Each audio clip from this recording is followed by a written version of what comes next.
हम जब चक्की चलाते हैं तो एक दिन चला के देखिए तो आपको समझ में आए, सबसे ज्यादा दबाव पेट पे पड़ता है। और माँ के पेट में एक एक्स्ट्रा ऑर्गन है जो पिता के पेट में नहीं है, जिसको गर्भाशय कहते हैं। और गर्भाशय के बारे में आयुर्वेद के सारे रिसर्च और आधुनिक विज्ञान के सारे रिसर्च ये कहते हैं कि ये गर्भाशय के आसपास के एरिया में जितना हलन चलन हो उतनी इसकी फ्लेक्सिबिलिटी है। फ्लेक्सिबिलिटी माने मुलायमियत, ये हमारे गर्भाशय का सबसे बड़ा गुण है। तब मेरे समझ में आया कि जो माताएं नियमित रूप से चक्की चला रही हैं उनको सिजेरियन डिलीवरी नहीं हो रही है, क्योंकि गर्भाशय की इलास्टिसिटी मेंटेन है, तो आसानी से बच्चा बाहर आ रहा है बिना किसी ऑपरेशन के। तब मुझे ध्यान आया कि हमारी जो पुरानी माताएं हैं उनके 8-8, 10-10 बच्चे होते थे, कभी सुना नहीं कि सिजेरियन।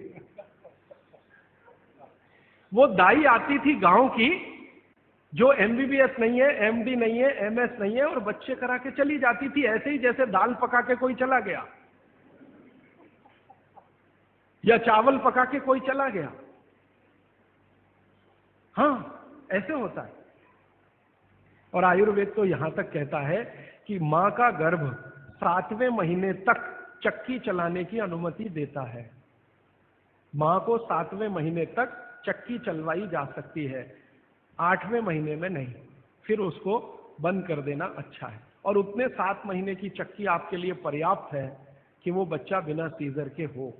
और जो बच्चे बिना सीजर के हैं उनके जीवन को आप देख लें, और जो सिजेरियन है उनके जीवन को देख लें, जमीन आसमान का अंतर है। सीजर बच्चे ज्यादा बीमार हैं, समय समय पे बीमारियां हैं। जो बिना सीजर हैं वो सब स्वस्थ हैं, दुरुस्त हैं, तंदुरुस्त हैं।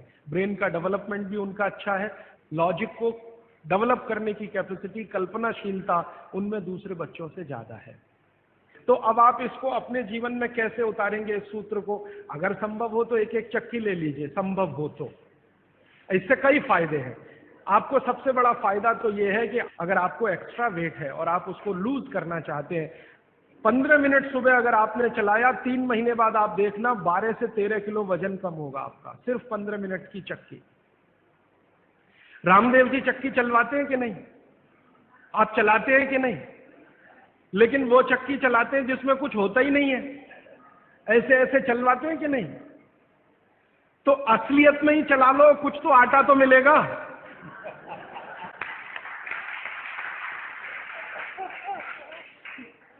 कम से कम आटा तो निकलेगा, बाई प्रोडक्ट। यहां तो कुछ निकल ही नहीं रहा है, बस ऐसे ऐसे चला।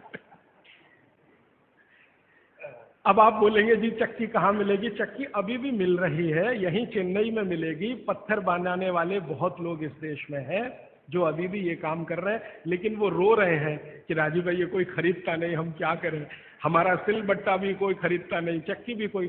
तो मैंने संकल्प लिया है कि मैं बिकवाऊंगा आपकी चक्की। हाँ, और मैं उनका फोकट का मार्केटिंग मैनेजर हूँ। वो मुझे कुछ एक पैसा नहीं देते, लेकिन मैं उनके लिए मार्केट बनाने के काम में लगा हुआ हूँ। ये मार्केट बनाने में भागवत जी की बड़ी मदद मिल रही है।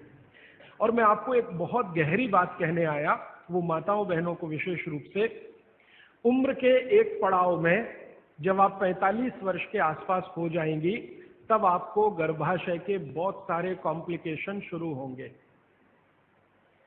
सबसे बड़ा कॉम्प्लिकेशन तो यहीं से शुरू होगा कि आपको मेनोपॉज पीरियड शुरू होगा, मेंसेस साइकिल आपकी बंद होगी, मेनोपॉज पीरियड शुरू होगा।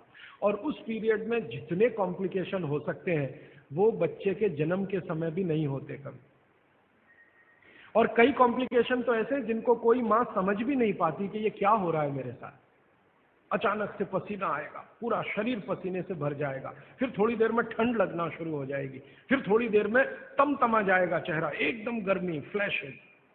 समझ में नहीं आता किसी माँ को कि अभी थोड़ी देर पहले पसीना था, अभी इतनी गर्मी आ गई और अभी इतनी ठंडी लगने लगी। इतने वेरिएशन होते हैं, मिनट मिनट में वेरिएशन होते हैं।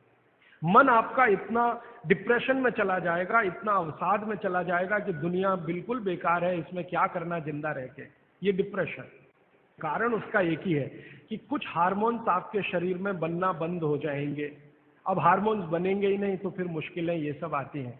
तो भगवान की व्यवस्था ऐसी है, 45-50 साल की उम्र में हर माँ को दूसरा जन्म लेना पड़ता है, ऐसा कहा जाता है।